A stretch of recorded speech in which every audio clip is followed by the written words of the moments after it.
اقرأ باسم ربك الذي خلق خلق الإنسان من علق.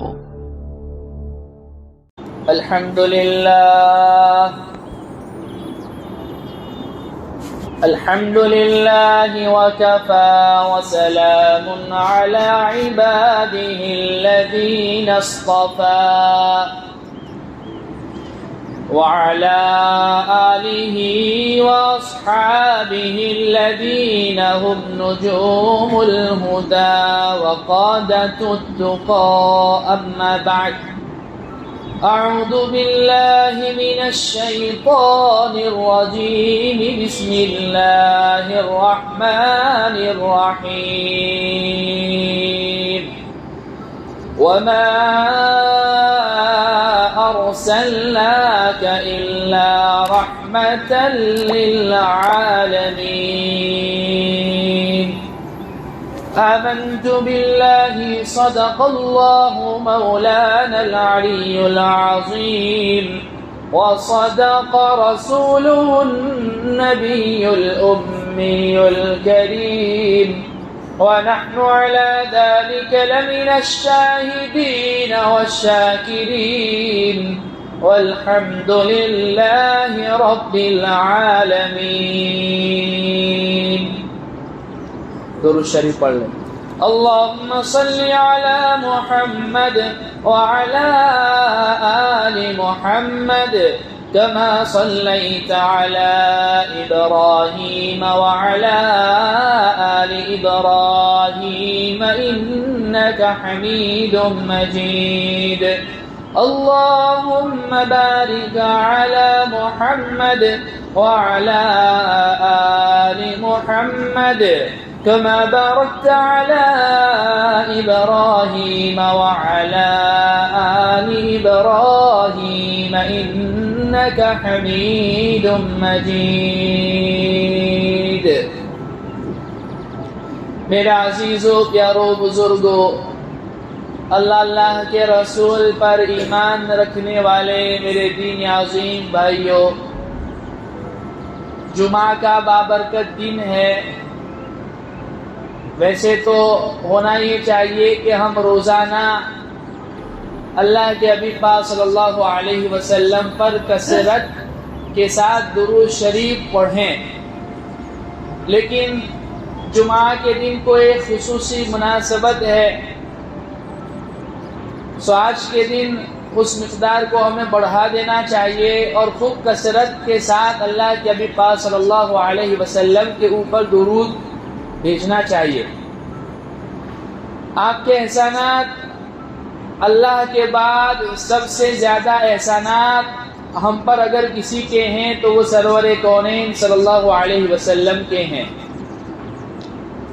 اور اگر ہم چاہتے ہیں کہ ہم میدان محشر میں اللہ کے حبیب پاک صلی اللہ علیہ وسلم سے قریب ہو جائیں، ہمیں آپ کا قرب مل جائے، ہمیں آپ کی شفاعت کا حق مل جائے، یعنی آپ کو جو شفاعت کا حق دیا جائے گا اس میں ہمارا حصہ لگ جائے، آپ کی شفاعت ہمیں مل جائے اور آپ کے ہاتھوں جام کوثر کا پینا ہمیں مل جائے، تو ہمیں چاہیے کہ ہم دو چیزیں خوب کثرت کے ساتھ کریں. ایک، اللہ کے حبیب پاک صلی اللہ علیہ وسلم پر کثرت سے درود شریف پڑھیں، اور دوسرا آپ علیہ السلام کی سنتوں کو جان جان کر اس کا اتباع کریں اور اپنے روز و شب کے اعمال میں اسے لانے کی کوشش کریں.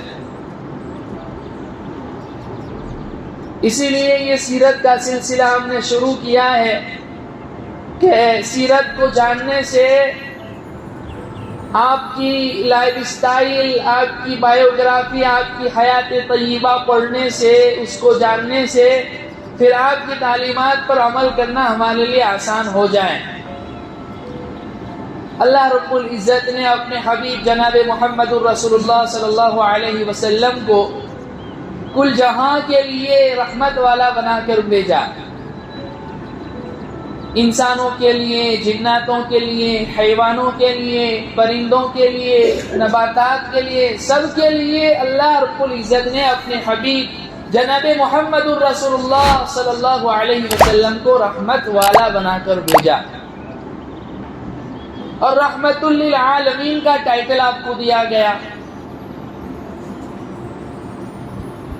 اللہ رب العزت نے ہر نبی کو ایک مقبول دعا کی قبولیت کا وعدہ کیا، ہر نبی کو موقع دیا کہ تمہیں ایک دعا ایسی دی جاتی ہے کہ تم جو بھی مانگو گے وہ قبول کیا جائے گا۔ لِكُلِّ نَبِيٍّ دَعْوَةٌ مُسْتَجَابَةٌ، ہر نبی کو ایک دعا کا موقع دیا گیا، ہر نبی نے اپنے اس دعا کا حق استعمال کر لیا، سوائے میرے اور آپ کے نبی جناب محمد الرسول اللہ صلی اللہ علیہ وسلم کے۔ کسی نبی نے اپنی قوم کی ہلاکت کے لیے بد دعا فرما دی، کسی نے اپنی قوم کی بڑھوتری کے لیے، اضافے کے لیے دعا فرمائی، کسی نے جنت المأوا مانگ لی، کسی نے کوئی نعمت مانگ لی، سوائے اللہ کے نبی پاک صلی اللہ علیہ وسلم کی آپ نے اس دعا کا حق استعمال نہیں فرمایا۔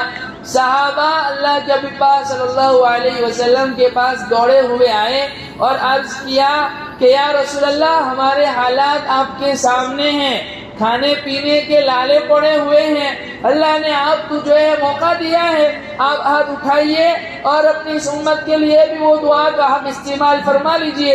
اللہ کے حبیب پاک صلی اللہ علیہ وسلم نے ارشاد فرمایا، میرے صحابہ، میں اس دعا کا حق دنیا میں استعمال نہیں کروں گا۔ صحابہ نے پوچھا یا رسول اللہ کیوں؟ آپ نے فرمایا انی خبأت دعائی، میں نے اپنی اس دعا کو چھپا کر رکھا ہے، میں نے اپنی اس دعا کو ریزرو کر کے رکھا ہے، کل قیامت کے دن میدان محشر میں اس دعا کا استعمال کروں گا۔ صحابہ نے پوچھا یا رسول اللہ ایسا کیوں؟ اللہ کے نبی پاک صلی اللہ علیہ وسلم نے فرمایا، اگر میں اس دعا کا حق دنیا میں استعمال کر لوں گا تو اس کا فائدہ صرف اور صرف میری امت کو ہوگا، امت محمدیہ کو ہوگا۔ اگر اس دعا کا حق کل میدان محشر میں قیامت کے دن، حساب کتاب کے دن استعمال کروں گا تو اس سے نوح کی قوم کو بھی فائدہ ہوگا، لوط کی قوم کو بھی فائدہ ہوگا، شیش کی قوم کو بھی فائدہ ہوگا، اور موسیٰ کی قوم کو بھی فائدہ ہوگا، عیسیٰ کی قوم کو بھی فائدہ ہوگا، ہارون کی قوم کو بھی فائدہ ہوگا، تمام نبیوں کی قوم اور امت کو اس کا فائدہ ہوگا، اس لیے کہ میرے رب نے مجھے تمام جہان والوں کے لیے رحمت والا بنا کر بھیجا ہے۔ لہذا اللہ رب العزت قرآن میں فرماتے ہیں وَمَا أَرْسَلْنَاكَ إِلَّا رَحْمَةً لِّلْعَالَمِينَ، ہم نے کل جہان کے لیے نبی جی آپ کو رحمت والا بنا کر بھیجا ہے۔ اور قرآن کریم میں سورہ آل عمران میں اللہ رب العزت فرماتے ہیں فَبِمَا رَحْمَةٍ مِّنَ اللَّهِ لِنتَ لَهُمْ وَلَوْ كُنْتَ فَظًّا غَلِيظَ الْقَلْبِ لَانفَضُّوا مِنْ حَوْلِكَ فَاعْفُ عَنْهُمْ وَاسْتَغْفِرْ لَهُمْ وَشَاوِرْهُمْ فِي الْأَمْرِ۔ غزوہ احد کا واقعہ جب چل رہا تھا، جب ان آیات کی اس کا ترجمہ بھی بتلایا تھا، اس کا پس منظر بھی بتلایا تھا کہ اللہ کے نبی پاک صلی اللہ علیہ وسلم نے اپنے 50 تیر انداز صحابہ کو ایک ٹیلے کے اوپر جو آج بھی موجود ہے، وہاں پر احد کی پہاڑیاں جہاں پر ہیں، جبل الرومات جس کو کہا جاتا ہے، جہاں سے بیک سائڈ سے دشمن کے حملہ کرنے کا اندیشہ تھا، وہاں پر اللہ کے نبی پاک صلی اللہ علیہ وسلم نے ان 50 تیر اندازوں کو جمع فرمایا تھا، انہیں تعینات کیا تھا، اور یہ تاکید کی تھی کہ فتح ہو یا شکست ہو، جب تک میرا حکم نہ آئے، میرا پیغام نہ آئے، تم نے اس جگہ کو چھوڑنا نہیں ہے۔ اور اس کا امیر عبداللہ ابن جبیر رضی اللہ عنہ کو متعین فرمایا، زوال سے پہلے دوپہر سے پہلے اللہ رب العزت نے فتح کے اثرات مسلمانوں کو دکھلائے غزوہ احد میں، اور کفار بھاگنے لگے، ان میں بھگدڑ مچ گئی، تو ان صحابہ نے بھی یہ سمجھا کہ اب تو مسلمانوں کو فتح ہو گئی ہے، آپ کا وہ حکم صرف لڑائی تک محدود تھا۔ تب وہ جماعت میں صحابہ میں آپس میں اختلاف ہوا، 40 صحابہ اپنی جگہ چھوڑ کر نیچے آ گئے،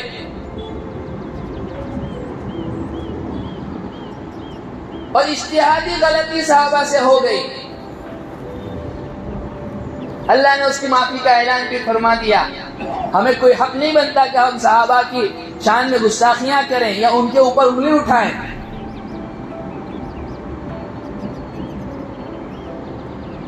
اور 70 جلیل القدر صحابہ شہید ہو گئے. حضرت امیر حمزہ رضی اللہ عنہ کا مسئلہ کیا گیا, آپ کا کلیجہ چبایا گیا, کان ناک ہاتھ کاٹ دیے گئے, اس کا ہار بنا کر ہندا نے اپنے گلے میں پہنا. مصعب ابن عمیر رضی اللہ عنہ شہید ہو گئے, عبداللہ ابن حرام شہید ہو گئے, عمرو ابن جموش شہید ہو گئے, انصار کے سردار سعد بن ربیع شہید ہو گئے. بڑے جلیل القدر صحابہ اللہ کے نبی پاک صلی اللہ علیہ وسلم کی شہید ہوئے اور مسلمانوں کو جانی مالی نقصان اٹھانا پڑا. خود اللہ کے نبی پاک صلی اللہ علیہ وسلم زخمی ہو گئے. اب ان صحابہ کو اپنی غلطی کا احساس ہوا, انہیں ریلائز ہوا کہ واقعی ہم سے غلطی ہو گئی. اب اللہ کے نبی پاک صلی اللہ علیہ وسلم کا مقابلہ کیسے کیا جائے؟ لیکن اللہ رب العزت فرماتے ہیں فَبِمَا رَحْمَةٍ مِّنَ اللَّهِ لِنْتَ لَهُمْ وَلَوْ كُنْتَ فَظًّا غَلِيظَ الْقَلْبِ لَانفَضُّوا مِنْ حَوْلِكَ. اللہ رب العزت نے آپ کو رحمت والا بنا کر بھیجا. اسی رحمت کی بدولت آپ نے ان صحابہ کو غزوہ احد میں معاف فرما دیا, ان کے ساتھ نرمی کا سلوک کیا. اے نبی جی, اگر خدا نہ خواستہ آپ نرم دل نہ ہوتے, معاف کرنے کی صفت آپ کے اندر نہ ہوتی, عالی اخلاق آپ کے پاس نہ ہوتے, تو یہ صحابہ اپنی جان نثاری کا سلوک آپ کے ساتھ نہ کرتے, یا آپ کے ارد گرد جو جان نثاری کا سلوک کرتے ہیں یہ سلوک آپ کے ساتھ نہ کرتے. فاعف عنہم واستغفر لہم, انہیں معاف کر دیجئے, ان کے لیے اللہ رب العزت سے استغفار طلب کیجئے اور ان سے اپنے معاملات میں مشورہ بھی کیجئے.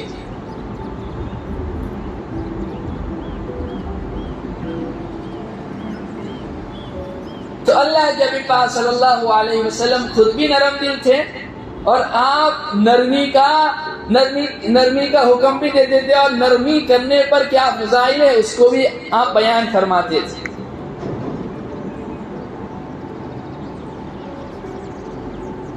ایک حدیث میں ہے کہ صحابہ نے اللہ کے نبی پاک صلی اللہ علیہ وسلم سے پوچھا, یا رسول اللہ, وہ کون سا عمل ہے جو بندہ جب کرتا ہے تو فرشتے اس کو اللہ کے پاس لے جانے میں سبقت کرتے ہیں, دوڑ لگاتے ہیں؟ تو اللہ کے نبی پاک صلی اللہ علیہ وسلم نے چند باتیں ارشاد فرمائی. آپ نے فرمایا اطعم الطعام, کوئی بھوکا جب اپنی بھوک کا آپ سے سوال کرے اس کا سوال پورا کر دو, اس کو کھانا کھلا دو. اور یہ نبیوں کی صفت بتلائی.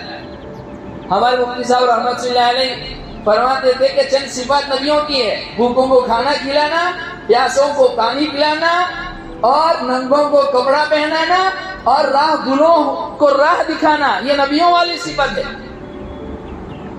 تو آپ نے فرمایا بھوکوں کو کھانا کھلانا. کوئی بھوکا آپ کے پاس آیا اور واقعی میں وہ بھوکا ہے, اس کو کھانا کھلا دو. ولین الکلام, اور زبان کی نرمی, زبان کا نرم ہونا, معاف کر دینا, غصے کو پی جانا, عفو درگزر کا معاملہ اور سلوک کرنا, یہ اللہ کو بہت پسند ہے. فرشتے اس عمل کو لے جانے میں دوڑ لگاتے ہیں, اور کرنے والے کا تو درکنار, جو فرشتے ان عمل کو لے کر جاتے ہیں ان کا اللہ کے یہاں بلند و بالا مقام اور مرتبہ ہو جاتا ہے. تو آپ اندازہ لگاؤ کہ اس عمل کرنے والے کا کیا مقام ہوگا اللہ کے یہاں.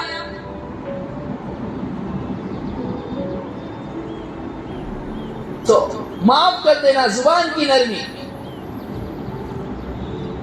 ایک صحابی اللہ کے نبی پاک صلی اللہ علیہ وسلم کی خدمت میں آئے اور عرض کیا کہ یا رسول اللہ, میرے بہت سارے غلام ہیں, وہ جو ہے کبھی میرے کام میں چوری کرتے ہیں, کبھی کام میں سستی کرتے ہیں, میں بھی جو ہے انہیں مارتا ہوں, پیٹتا ہوں, برا بھلا کہتا ہوں. صحابہ ہماری طرح نہیں تھے, وہ ساری بات کھول کر کرتے تھے. جو انہوں نے کیا وہ بھی, جو ان کے ساتھ ہوا وہ بھی. ہم کیا کرتے ہیں, اگر کسی کے ساتھ انبن ہو گئی, سامنے والے نے جو کیا اس سے بڑھ کر ایکسٹرا بتاتے ہیں, اور ہم نے کیا کیا وہ کبھی نہیں بتلاتے. نعوذ باللہ, خود کو جبرائیل امین سے بڑا پاکواز سمجھتے اور سامنے والے کو ابلیس سے بدتر بنا دیتے. وہ صحابی آئے اور کہا یا رسول اللہ میرے غلام ہیں. ایک طرف ان کی شکایت کی کہ وہ کام میں سستی کرتے ہیں, میرا کہنا مانتے نہیں ہیں, لیکن آپ نے یہ بھی فرمایا کہ اس کے جواب میں میں بھی انہیں برا بھلا کہتا ہوں, ان کو مارتا ہوں, پیٹتا بھی ہوں. تو اللہ کے نبی پاک صلی اللہ علیہ وسلم نے فرمایا کہ آپ کا برا بھلا کہنا اور ان کی کام کی چوری, ان دونوں کو کل قیامت کے دن اللہ رب العزت تولیں گے. اگر دونوں برابر سرابر ہو گیا, یعنی ان کی کام کی چوری بھی اور تمہارا برا بھلا کہنا یا ماننا اکول ہو گیا, تو پھر جو ہے نہ تمہیں ثواب ملا نہ کوئی گناہ. وہ اس کے راستے, تم اپنے راستے, ثواب بھی سوائیں, برابر سرابر ہو گیا. اور اگر غلاموں کی چوری اور ان کی کام کی سستی یہ بڑھ کر نکل آئی تمہارے برا بھلا کہنے سے, تمہارے مارنے پیٹنے سے, تو پھر اس صورت میں جتنا حصہ اکول ہے, برابر ہے, وہ تو ساقط ہو جائے گا. ان کا جو زیادہ حصہ ہے اس کے بقدر نیکیاں تمہیں دی جائے گی. لیکن آپ نے فرمایا خدا نہ خواستہ تمہارا مارنا پیٹنا, تمہارا برا بھلا کہنا ان کو ان کی کام کی چوری کے مقابلے میں زیادہ نکل آیا, تو پھر اس صورت میں تمہیں لینے کے دینے پڑیں گے. وہ صحابی کا یہ بات سننا تھا, کونے میں گئے, زور زور سے چیخ چیخ کر, چلا چلا کر رونے لگے. اللہ کے نبی پاک صلی اللہ علیہ وسلم نے پوچھا کیا ہوا, تو فرمایا یا رسول اللہ ایسا بھی تو ہو سکتا ہے کہ ان کی کام کی چوری کے مقابلے میں نے انہیں زیادہ پیٹ دیا ہو, میں نے انہیں زیادہ برا بھلا کہہ دیا ہو, ان کے بوجھ سے زیادہ میں نے ان سے کام لے لیا ہو. رونے لگے. کیوں؟ انہیں اللہ کے حبیب پاک صلی اللہ علیہ وسلم کی بات پر 100% یقین تھا کہ یہ ہوگا اور ہوگا. تو اللہ کے حبیب پاک صلی اللہ علیہ وسلم کے پاس آئے اور کہا یا رسول اللہ میرا اور ان کا معاملہ اس کے سوا اور کچھ نہیں ہو سکتا ہے, میں نے ان سب کو آزاد کر دیا. ایک انسان کی قیمت آج کے اعتبار سے لاکھوں کروڑوں روپے ہے. ایک غلام لاکھوں کروڑوں روپے کا, اسے کئی غلام انہوں نے آزاد کر دیے. اپنی ماں تاتی میں جتنے بھی غلام تھے سب کو آزاد کر دیے.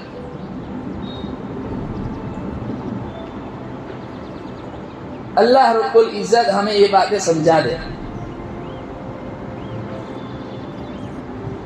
اور زبان کی یہ نرمی اللہ رب العزت ہمیں عطا فرما دے.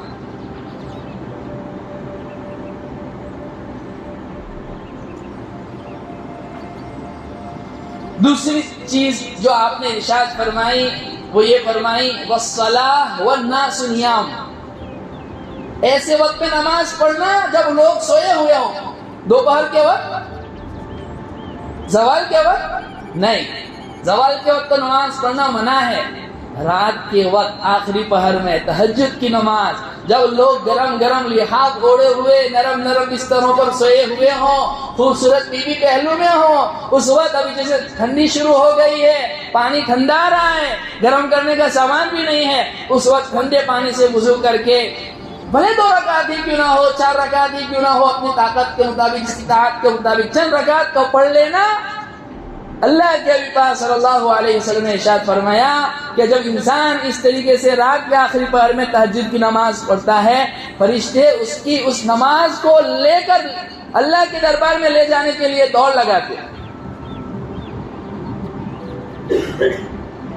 کچھ دولت تقسیم ہوتی ہے رات کے آخری حصے میں, کچھ دولت تقسیم ہوتی ہے رات کے آخری حصے میں, جو جاگتا ہے وہ پاتا ہے، جو سوتا ہے وہ کھوتا ہے۔ شاعر فرماتے ہیں عطار ہو، رومی ہو، رازی ہو کہ غزالی۔ علامہ اقبال مرحوم فرماتے ہیں عطار ہو، رومی ہو، راضی ہو کہ غزالی، کچھ ہاتھ نہیں آتا بے آہ سحرگاہی۔ تمہارا مسئلہ اٹکا ہوا ہے، تہجد پڑھو، اللہ سے مانگو، ضرور اللہ رب العزت عطا فرمائیں گے۔ یہ صحیح حدیث ہے، ہمارے ذہن میں یہ بات بیٹھی ہوئی ہے کہ صرف لیلۃ البرات میں یا لیلۃ القدر میں اللہ رب العزت جو ہے یہ دنیا والے آسمان پر آ جاتے ہیں، جبکہ رات کے آخری پہر میں سال کے 365 جو راتیں ہیں یا 355 جو راتیں ہیں، تمام کی تمام راتیں آخری پہر میں اللہ رب العزت آسمانی دنیا پر آتے ہیں اور آواز لگاتے ہیں۔ اس لیے دعا کی قبولیت کا سب سے بہترین وقت جو علماء نے بتلایا وہ تہجد کے وقت 2 رکعت پڑھ کر اللہ کے سامنے ہاتھ اٹھانا، بشرطے کہ پیٹ میں حرام لقمہ نہ ہو، کبائر سے اپنے آپ کو بچاتا ہو، حرام کاموں سے اپنے آپ کو بچاتا۔ نہیں تو بہنوں کا بھی حق مارا ہے، بھائیوں کا بھی حق مارا ہے، تکبیر اولیٰ کا اہتمام ہے، سب کچھ ہے، کوئی فائدہ نہیں۔ اللہ میں ہمیشہ ایک بات کہتا ہوں، تم دنیا میں ہر ایک کو ٹوپی پہنا سکتے ہو، اللہ کو ٹوپی نہیں پہنا سکتے۔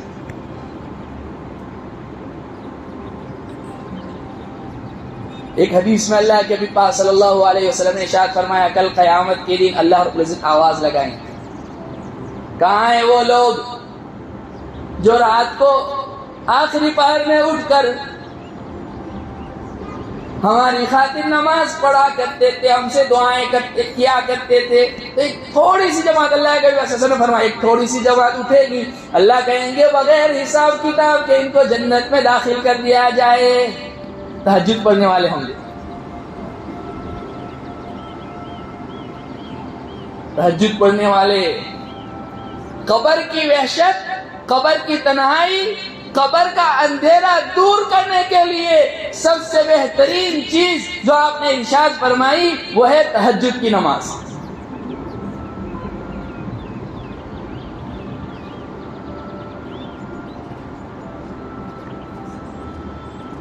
چھ گھنٹے کی نیند کسی بھی طرح سے پوری کر لو، دوپہر میں 1 گھنٹہ سو لو۔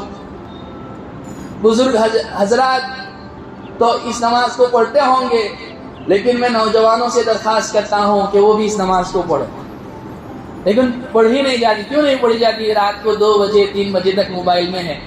میں تو تعجب کرتا ہوں 2 بجے 3 بجے جو موبائل میں رہے گا، تہجد تو چھوڑو، فجر کی نماز کیا پڑھے گا؟ اور پڑھنے آ بھی گیا تو احسان مانتا ہے امام صاحب کا، امام صاحب کے اوپر احسان جتاتا ہے، پیچھے اس امام کے اللہ اکبر، امام صاحب کیا پڑھ رہے ہیں کچھ نہیں پتا، سوئے ہوئے حضرت، رکوع میں جا کر وہاں پر بھی سوئے ہوئے ہیں، سجدے میں بھی سوئے ہوئے ہیں۔ میں نے کئی لوگ ایسے دیکھے ہیں سلام ہو گئی وہ بندہ سجدے میں سویا ہوا ہے۔ یہ ہماری نمازوں کا حال۔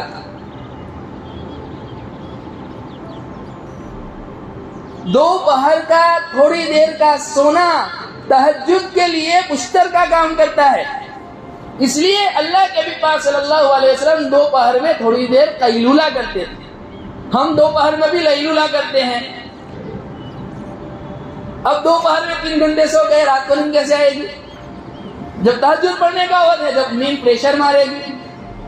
تھوڑی دیر سویا کرو کھانے کے بعد، دوپہر میں آدھا گھنٹہ 15-20 منٹ، زیادہ سے زیادہ 1 گھنٹہ، اس سے زیادہ نہیں۔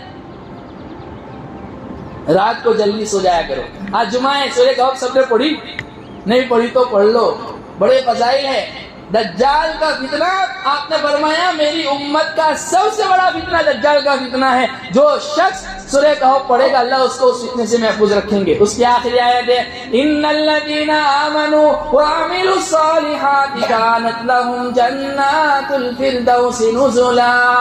چند دنوں پہلے ایک ساتھی آئے تھے اور مجھ سے کہنے لگے مفتی صاحب مجھے تہجد کی عادت تھی، چند دنوں سے پتہ نہیں مجھ سے کوئی گناہ ہوا ہے کیا ہوا ہے، تہجد کی نماز نہیں پڑھی جاتی۔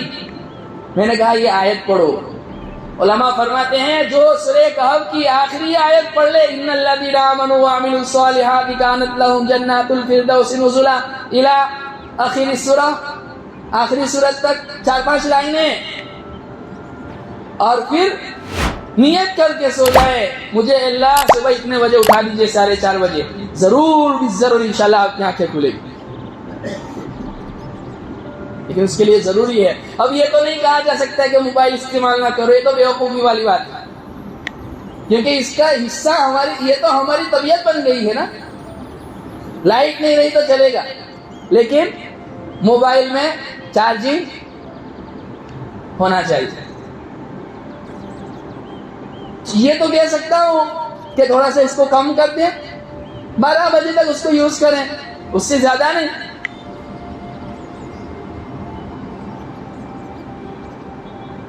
تو آپ نے فرمایا والصلاۃ والناس نیام، ایسے وقت میں رات کے آخری پہر میں نماز پڑھنا جب لوگ سوئے ہوئے ہوں۔ وصلوا الارحام، اور رشتہ داروں کے ساتھ صلہ رحمی کرنا۔ آپ نے فرمایا تدخلوا الجنۃ بالسلام، جن کے اندر یہ صفات ہوگی کل قیامت کے دن اللہ رب العزت فرمائیں گے جنہوں نے بھوکوں کو کھانا کھلایا ہوگا، رشتہ داروں کے ساتھ صلہ رحمی کی ہوگی، زبان کی نرمی جن کے پاس ہوگی یعنی اچھے اخلاق ہوں گے، اور جنہوں نے تہجد کی نمازیں پڑھی ہوگی، اللہ فرمائیں گے تدخلوا الجنۃ بالسلام، اب جنت میں جو ہے سلامتی کے ساتھ عافیت کے ساتھ داخل ہو جاؤ، تمہارا کوئی حساب کتاب نہیں۔ فرشتے دوڑ لگاتے۔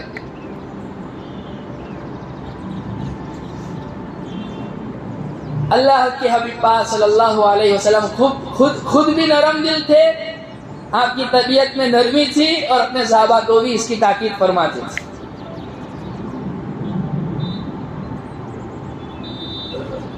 اللہ کے نبی پاک صلی اللہ علیہ وسلم کہیں جا رہے تھے کہ ایک اونٹ آیا آپ کے پاس، بربرایا، اپنی گردن نیچے جھکا دی۔ آپ علیہ الصلوۃ والسلام نے آواز لگائی یہ اونٹ کس کا ہے، اس کا مالک کون ہے؟ ایک صحابی کھڑے ہو گئے، یا رسول اللہ اس کا مالک میں ہوں۔ آپ نے فرمایا میں اس اونٹ کا سودا کرنا چاہتا ہوں۔ تو وہ صحابی نے کہا یا رسول اللہ اگر یہ آپ کو چاہیے تو سودا کس چیز کا لے لیجئے، لیکن ہاں ایک چیز ہے، یہ اونٹ اس گھرانے کا ہے کہ ان کا پورا دار و مدار اسی اونٹ کے اوپر ہے۔ تو آپ نے فرمایا ایسا ہے تو مجھے نہیں چاہیے، لیکن ایک بات ضرور کہتا ہوں، یہ اونٹ ابھی آیا، اس نے میرے پاس شکایت کی اور کیا کہا، یا رسول اللہ میرا جو آقا ہے، میرا جو مالک ہے، وہ مجھ سے کام زیادہ لیتا ہے اور گھاس چارہ کم دیتا ہے، کہ کام تو مجھ سے میری طاقت سے زیادہ لیتا ہے، وَكَثْرَةِ الْعَمَلِ وَقِلَّةِ الْحَلَفِ، اور چارہ کم دیتا ہے۔ تو آپ نے فرمایا کہ اس کو اس کی طاقت سے زیادہ کام مت دو، اور اس کی جتنی صلاحیت ہے اتنا چارہ اس کو دو۔ تو گھر والی کو نوکرانی بنا دینا اور اس سے اس کی طاقت سے زیادہ کام لینا، اپنے نوکر سے، اپنے ماتحتوں سے اس کی سیلری سے زیادہ، اس کی طاقت سے زیادہ کام لینا، اس کو نچوڑ کے رکھ دینا، میدان محشر کو بھول گئے۔ تو آپ نے کیا فرمایا کہ اس سے کام اس کی طاقت سے زیادہ مت لو۔ جب جانور سے اس کی طاقت سے زیادہ کام نہیں لے سکتے تو انسان سے لے سکتے، کام کرنے والے سے لے سکتے، بیوی سے اس سے زیادہ لے سکتے، اور ضرورت کے بقدر کھانا جانور کو دینے کا حکم ہے تو کیا بیوی کو نہیں ہے؟ کیا گھر میں بوڑھے ماں باپ کو نہیں ہے؟ اپنے بھائیوں، اپنے ماتحتوں کو نہیں ہے؟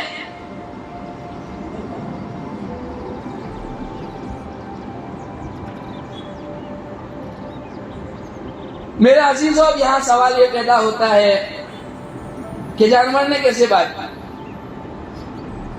جانور تو جانور ہے، اس کے پاس تو بولنے کی طاقت نہیں ہے، اس نے کیسے بولا؟ ہم تو مسلمان ہیں بھائی، آمنا و صدقنا، ہم ایمان بھی لائے اور ہم نے تصدیق بھی کی۔ جب اللہ رب العزت حضرت سلیمان علیہ السلام کو پرندے کی بولیاں سکھا سکتے ہیں تو اللہ کے نبی پاک صلی اللہ علیہ وسلم نے کبھی جانوروں سے بات کر لی تو اس میں اعتراض کی کیا بات؟ یہ تو جانور ہے. اسی روایت میں نیچے ہے، وہ صحابی فرماتے ہیں کہ اللہ کے نبی پاک صلی اللہ علیہ وسلم سفر میں تھے، آپ آرام فرما رہے تھے کہ ایک درخت آیا، زمین کو چیرتا ہوا آیا، کچھ دیر اللہ کے نبی پاک صلی اللہ علیہ وسلم پر سایہ کیا اور پھر واپس اپنی جگہ پر چلا گیا. وہ صحابی وہ ماجرا دیکھ رہے تھے. جب آپ نیند سے بیدار ہوئے تو آپ سے سارا قصہ دریافت کیا، یا رسول اللہ ایسا ایسا ہوا. کہا اس درخت نے اللہ رب العزت سے اجازت چاہی تھی کہ وہ آ کر مجھ سے سلام کرے، وہ مجھ سے سلام کرنے آئے تھے. اب ذہن میں یہ سوال پیدا ہوتا ہے کہ آپ تو آرام فرما رہے تھے، آپ تو سو رہے تھے. تو حدیث میں اللہ کے نبی پاک صلی اللہ علیہ وسلم نے ارشاد فرمایا تنام عینای ولا ینام قلبی، تم جیسے سوتے ہو ویسے ہم انبیاء نہیں سوتے ہیں. ہماری آنکھیں تو سو رہی ہوتی ہے لیکن دل کبھی نہیں سوتا ہے. وہ آیا، سلام کیا، میں نے اس کے سلام کا جواب بھی دیا.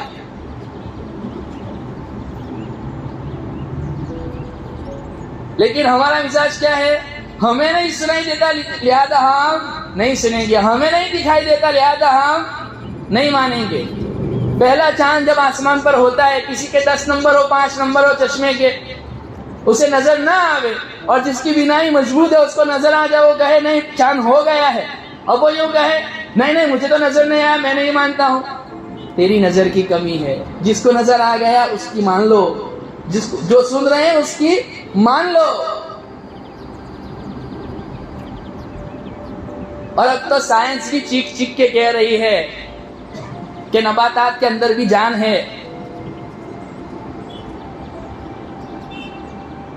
اصل میں نا ہم جو ہے نا اونچا سننے والے یعنی بلند آواز سے جو چیز ہوتی ہے نا اس کو ہم سنتے ہیں، آہستہ سے جو ہوتا ہے وہ ہم بہت کم سنائی دیتا ہے. اگر اللہ رب العزت وہ کم سننے والی چیزیں بھی اگر ہمیں سنانے لگے نا، وہ درختوں کی جو آواز ہوتی ہے اس کا لاؤڈ جو ہے اگر بڑھا دیا جائے نا تو ہماری نیند حرام ہو جائے، ہماری نیند حرام ہو جائے. اللہ فرماتے ہیں وَإِن مِّن شَيْءٍ إِلَّا يُسَبِّحُ بِحَمْدِهِ وَلَٰكِن لَّا تَفْقَهُونَ تَسْبِيحَهُمْ.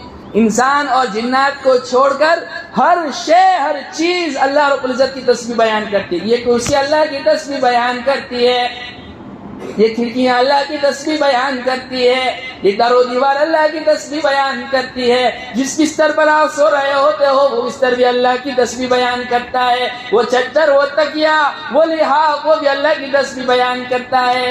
یہ بات اور ہے تمہیں ان کی تسبیح سمجھ میں نہیں آتی. اور ہم دعویٰ کرتے ہیں ہم اشرف المخلوقات ہے، پتہ نہیں ہے بھی یا نہیں. اس لیے کہ اشرف المخلوقات تب ہیں جب اللہ کی نافرمانی نہ کریں، اس کا کہاں مانیں. لیکن ہمارا معاملہ ہمارے سامنے. تو یہ چند چیزیں اللہ کے نبی پاک صلی اللہ علیہ وسلم نے ارشاد فرمائی. ایک مرتبہ اللہ کے نبی پاک صلی اللہ علیہ وسلم ایک سفر میں گئے، صحرا تھا، درخت دور دور تھے، آپ کو قضائے حاجت کی ضرورت پیش آئی، دیکھا کہ کوئی ایسی چیز نہیں ہے. آپ ایک طرف گئے، اس درخت کی ٹہنی کو پکڑا اور مڈل میں درمیان میں لائے. دوسری طرف گئے، اس درخت کی ٹہنی کو پکڑا اور درخت کو درمیان میں لائے. اور آپ قضائے حاجت سے فارغ ہو گئے. وہ صحابی کہتے ہیں کہ میں حدیث النفس میں یعنی اپنے دل میں کبھی کبھار انسان کو خیال آتا ہے جس میں انسان گم ہو جاتا ہے. وہ کہتے ہیں میں اسی میں گم تھا. میں نے پھر بعد میں جب دیکھا تو اللہ کے نبی صلی اللہ علیہ وسلم قضائے حاجت سے فارغ ہو کر آ رہے ہیں. وہ درخت اپنی جگہ پر چلا گیا، یہ درخت اپنی جگہ پر چلا گیا. اب ذہن میں یہ سوال آتا ہے کہ اللہ کے نبی صلی اللہ علیہ وسلم کو دونوں درختوں کو بیچ میں لانے کی کیا ضرورت ہے؟ ایک درخت کو دوسرے درخت کے پاس لے کر جاتے اور وہیں پر قضائے حاجت کر لیتے. یہ تکلف کرنے کی کیا ضرورت تھی؟ امت کی تعلیم کے لیے کہ درختوں کے ساتھ بھی انصاف کا معاملہ کرنا ہے، برابری کا معاملہ کرنا ہے. دونوں درختوں کو درمیان میں لائے. یہ ہمارے نبی ہے، یہ اسلام ہے، یہ اسلام کی تعلیمات ہے. تو پھر انسانوں کی تو بات ہی کچھ اور ہے. یہ معاملہ، یہ سلوک جانوروں کے ساتھ، نباتات کے ساتھ کرنے کا حکم ہے. تو پھر بیٹوں کے ساتھ ایک صحابی آئے اور اللہ کے نبی پاک صلی اللہ علیہ وسلم سے کہا یا رسول اللہ میرا جو فلانا باغ ہے نا آپ شاہد رہنا، وٹنس میں آپ کو بنا رہا ہوں، گواہ بنا رہا ہوں، میں نے یہ اپنا باغ فلانے بیٹے کو دے دیا. تو اللہ کے نبی پاک صلی اللہ علیہ وسلم سمجھ گئے کہ یقیناً اس کی کوئی دوسری اولاد ہوگی تبھی تو وہ مجھے وٹنس بنا رہا ہے، ورنہ اکیلی اکلوٹی اولاد کے لیے تو پھر سارا مال اسی کا ہے، وہ نبی بولے تو بھی اسی کا ہے. تو آپ نے فرمایا تیری کوئی دوسری اولاد ہے؟ کہا ہاں یا رسول اللہ ہے. تو آپ نے فرمایا پھر میں ظلم کے اوپر گواہ نہیں بن سکتا، کسی اور کو اپنا گواہ بنا لے.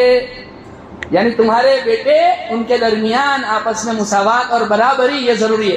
یہ بات اور ہے، فطری چیز ہے، اس کے اوپر پکڑ بھی نہیں ہے کہ تمہارے بیٹے ہیں 10 بیٹے ہیں، اس میں سے کوئی ایک بیٹا آپ کے دل کے زیادہ قریب ہو، اس سے محبت زیادہ ہو، میلان زیادہ ہو، تو یہ بات تو ہو سکتی ہے. لیکن جب باری لینے کی آئے تو اس وقت ایسا نہیں کہ جو تمہارے دل کے قریب ہے اس کو زیادہ دے دو، باقیوں کو کم دے دو. اس لیے علماء نے یہ مسئلہ بتلایا ہے کہ اگر کوئی شخص اپنی جائیداد کو زندگی میں تقسیم کرتا ہے تو بیٹی کے لیے بھی اتنا ہی ہے جتنا بیٹے کے لیے ہے. مرنے کے بعد یہ تقسیم ہے جس کو میراث کہا جاتا ہے کہ بیٹے کے لیے ڈبل، بیٹی کے لیے سنگل. لیکن یہاں تو سول کورٹ کا رولز چلاتے ہیں ہم لوگ بھی، بیٹی کو جو ہے اور بیٹے کو دونوں کو جو ایکوال دیتے ہیں، جبکہ شریعت کا حکم یہ ہے بیٹے کے لیے مرنے کے بعد ڈبل، بیٹی کے لیے سنگل. اور زندگی میں اگر تقسیم کرتے ہیں، اچھا یہ فرق کیوں؟ اس لیے کہ مرنے کے بعد میراث کے احکام جاری ہوتے ہیں. زندگی میں اگر آپ تقسیم کر رہے ہیں تو یہ گفٹ ہے، یہ ہبہ ہے، اور ہبہ میں برابر سرابری ہونی چاہیے. یعنی جتنا بیٹے کو اتنا ہی بیٹی کو. یعنی آپ کے پاس 4 فلیٹ ہیں، 3 بیٹے ہیں، 1 بیٹی ہے، آپ کو اس بات کا ڈر ستا رہا ہے کہ میرے بعد میری میراث کو صحیح طور پر تقسیم نہیں کیا جائے گا. تو اس صورت میں آپ کو چاہیے 1 فلیٹ 1 بیٹی کو دے دے، 3 فلیٹ باقی 3 بیٹوں کو دے دے، قصہ ختم. یعنی میراث کا معاملہ ہی نہیں آئے گا. زندگی میں آپ نے تقسیم کر دی، لیکن برابر سرابر. یہاں تک حکم ہے کہ اگر تمہارے 3 بیٹے ہیں، اس میں سے 2 بیٹے پاورفل ہیں، جن کے پاس پیسہ زیادہ ہے، جن کے پاس ڈگریاں ہیں، 1 بیٹا تمہارا کم صلاحیت والا ہے، اگر آپ اپنی طرف سے مزید کچھ ایکسٹرا اس کو دینا چاہتے ہیں منتھلی، یا ایسے ہی اس کو کچھ پراپرٹی میں زیادہ دینا چاہتے ہیں، تو پہلے بقیہ اپنی اولاد کو اعتماد میں لاؤ، ان کی رضامندی لو، ان کا اعتماد حاصل کرو. جب تک وہ خوش دلی سے یوں نہ کہیں ہاں ابا ہم اس تقسیم پر راضی ہیں، تب تک تم دے نہیں سکتے. یہ اسلام کا حکم ہے، مساوات، برابر سرابر. تو اللہ کے نبی پاک صلی اللہ علیہ وسلم نے ارشاد فرمایا کہ جو بھوکوں کو کھانا کھلائے، جو زبان کی نرمی استعمال کرے، جو رشتہ داروں کے ساتھ صلہ رحمی کرے، اور جو اس وقت نماز پڑھے جب لوگ سوئے ہوئے ہوں، تو اللہ رب العزت فرمائیں گے تدخلوا الجنۃ بالسلام، جنت میں سلامتی کے ساتھ داخل ہو جاؤ. اللہ رب العزت طبیعت کی نرمی ہمیں بھی عطا فرماوے، اور ایسے عالیہ اخلاق اللہ رب العزت ہمیں بھی عطا فرماوے. وآخر دعوانا ان الحمد للہ رب العالمین.